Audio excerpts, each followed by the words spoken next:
কুরবানি না করলে আপনার কি ক্ষতি হতে পারে, এই বিষয়টি জানা অত্যন্ত জরুরি। যদি আপনি বিষয়টি জানতে পারেন তাহলে সঠিক পদক্ষেপ নিতে পারবেন ইনশাআল্লাহ।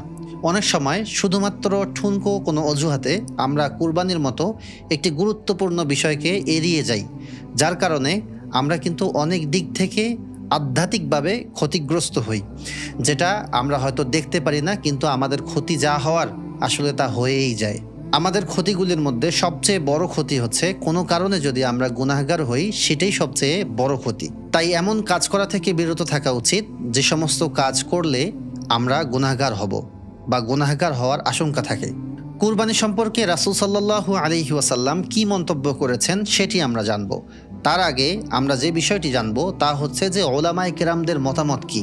এখানে দুই শ্রেণীর ওলামায়ে কেরামগণ দুই ধরনের মতামত দিয়েছেন। প্রথম শ্রেণীর ওলামায়ে কেরামগণ মতামত দিয়েছেন যে কুরবানি করা হচ্ছে ওয়াজিব ওই সমস্ত মানুষদের উপরে যারা জাকাত দেওয়ার উপযুক্ত, অর্থাৎ যদি কেউ নিসাব পরিমাণ অর্থের মালিক হয় তার জন্য কুরবানি করাও হচ্ছে ওয়াজিব। যদি সে কুরবানি না করে তাহলে সে গুনাহগার হবে। অন্য আরেক দল ওলামায়ে কেরামগণ বলেছেন যে কুরবানি করা হচ্ছে সুন্নতে মুআক্কাদা, এটি এমন একটি সুন্নত যা অবশ্যই পালন করা উচিত, অবশ্য কর্তব্য সুন্নত, যেটা ছেড়ে দিলে গুনাহ হওয়ার আশঙ্কা রয়েছে। অর্থাৎ দুই ধরনের ওলামায়ে কেরামদের মধ্য থেকেই আমরা তাদের মন্তব্য শুনে এতটুকু শিওর হলাম যে কুরবানি না করলে গুনাহ হওয়ার আশঙ্কার বাইরে আমরা থাকতেছি না।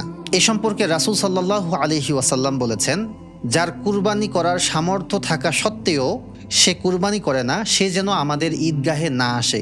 এই হাদিসটি উল্লেখ হয়েছে ইবনে মাজা নামক হাদিস গ্রন্থে, হাদিস নাম্বার 3123।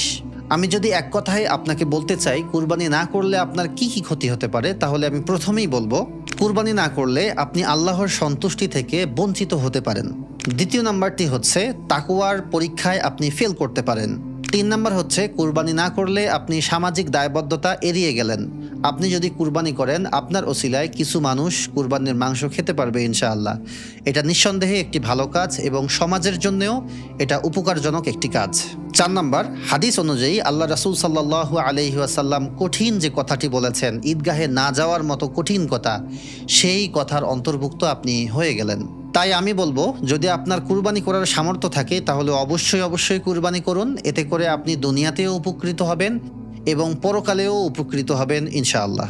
পরিশেষে বলবো সূরা হজ্জের 37 নম্বর আয়াতে আল্লাহ পাক রব্বুল আলামিন ইরশাদ করেন, কুরবানির পশুর রক্ত এবং মাংস কোনো কিছুই আল্লাহ তাআলার কাছে পৌঁছায় না, আল্লাহ তাআলার কাছে শুধুমাত্র পৌঁছায় তোমাদের তাকওয়া। অর্থাৎ আমরা যে কুরবানি করব এই কুরবানিটা শুধুমাত্র যেন আল্লাহকে সন্তুষ্ট করার জন্য হয়। কুরবানি করার ক্ষেত্রে অবশ্যই আমরা তাকওয়া অবলম্বন করব, মাংস খাওয়ার জন্য নয়, লোক দেখানোর জন্য নয়, সমাজের মানুষ আমাকে বাহবা দিবে এই কারণে আমরা কুরবানি করব না। কুরবানি করব আল্লাহকে সন্তুষ্ট করার জন্য, আর বাকি সব কিছু এমনিতেই আমরা ফ্রিতে পেয়ে যাব ইনশাআল্লাহ।